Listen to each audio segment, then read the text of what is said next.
내년도 최저임금 문제를 두고 여야가 오늘도 설전을 이어갔습니다. 집권 여당인 더불어민주당은 을과 을의 갈등으로 몰아서는 안 된다면서 소상공인들을 위한 정책적인 대안이 필요하다고 강조했지만 야당은 문재인 정부가 소득 주도의 성장 기조 자체를 수정해야 한다고 주장했습니다. 네, 취재기자 연결합니다. 조태현 기자.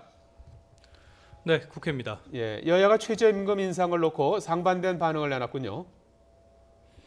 네, 먼저 더불어민주당은 최저임금에 민감한 업종의 고통을 이해한다면서도 이 문제를 을과 을 또는 을과 병의 갈등으로 몰아서는 안 된다고 강조했습니다.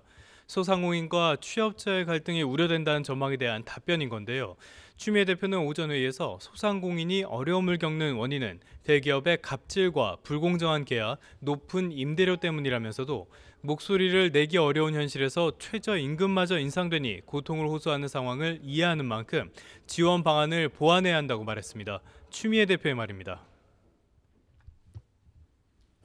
더불어민주당은 소상공인들을 위해 카드 수수료 제도 보완과 9월 정기국회에서 상가 임대차 보호법 개정안 등 민생 입법 처리에 최우선적으로 매진할 것입니다. 문재인 대통령의 사과와 관련해서는 동반 책임을 느낀다며 지금 시급한 점은 불필요한 공방이 아닌 국회에서 후속 대책을 마련하는 것이라고 강조했습니다. 반면 야당은 대체로 부정적인 반응입니다. 자유한국당 윤영석 수석 대변인은 급격한 최저임금 인상으로 일자리는 줄고 물가는 올라 최저임금을 얻고 일자리를 잃게 될 것이라고 지적했습니다.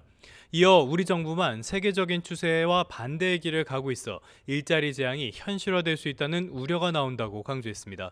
당에 마련된 소상공인 특별위원회도 적정 수준의 최저임금을 다시 결정해야 한다고 주장했는데요. 이 발표 내용 들어보시죠.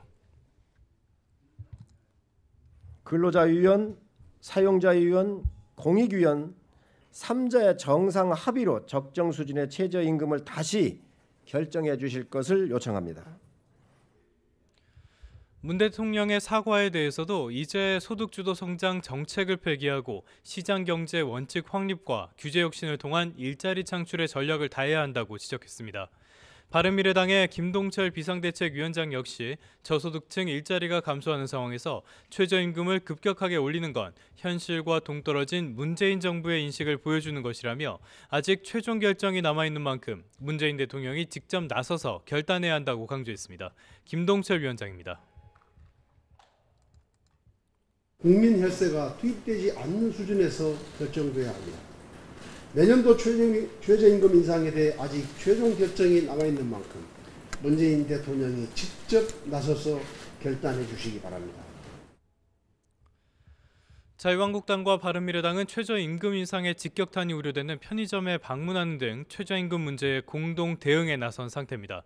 민주평화당의 장병환 원내대표도 소상공인과 자영업자가 최저임금 인상으로 벼랑 끝에 몰리게 됐다며 정부가 경제정책의 기조를 근본적으로 수정해야 한다고 목소리를 높였습니다. 반면 정의당은 2020년 최저임금 만원 달성이라는 꿈이 사실상 무산됐다면서 정부와 여당이 노동자 보호 대신 영세 상공인 보호 대책이 필요하다고 야단 법석을 부리는 재벌 대기업에 동조한 결과라고 주장했습니다. 지금까지 국회에서 YTN 조태현입니다.